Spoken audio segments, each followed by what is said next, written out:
আজ আমি তোমাদের আরও একটি নতুন সিনারি ড্রয়িং দেখাবো। তো বন্ধুরা, আজকের তোমরা ভিডিওটি মন দিয়ে দেখো।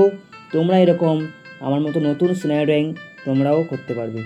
তো বন্ধুরা, সিনারিটি ড্রয়িং করার জন্য আমি আর্ট লাইনের পেন্সিল ইউজ করছি 2B।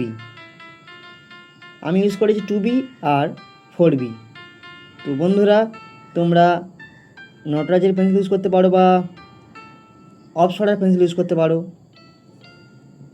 আর্ট লাইন পেন্সিলের থেকে দাম কম, প্লাস সফট পেন্সিল। তো বন্ধুরা, সিনারিটা ড্রয়িং করার জন্য প্রথমে দেখতে পেলে একটা বড় করে লম্বা একটা গাছ ড্রয়িং করে নিলাম। দেখো, গাছের পাতার আউটলাইন, গাছ সম্পূর্ণ ড্রয়িং করা হয়ে গেল।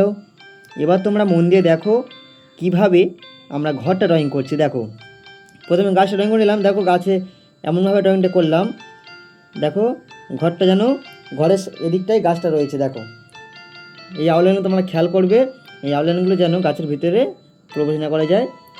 ঠিক আছে বন্ধুরা, দেখো আমাদের একটি গাছ আর ঘর দুটোই ড্রয়িং হতে চলেছে। দেখো কত সুন্দর দেখতে লাগছে। এবার আমরা জানালাটা ড্রয়িং করছি আর স্কেচ করছি। দেখো, তোমরা ভিডিওটা সম্পূর্ণ মন দিয়ে দেখতে থাকো। তোমরা কিন্তু খুব সহজে এরকম সিনারি ড্রয়িং করতে পারবে আর পেন্টিংও করতে পারবে। পেন্সিলে স্কেচ বা কালার পেন্সিলে বা অয়েল পেন্সিলে পেন্টিং করতে পারবে। তোমরা মন দিয়ে সম্পূর্ণ দেখতে থাকো।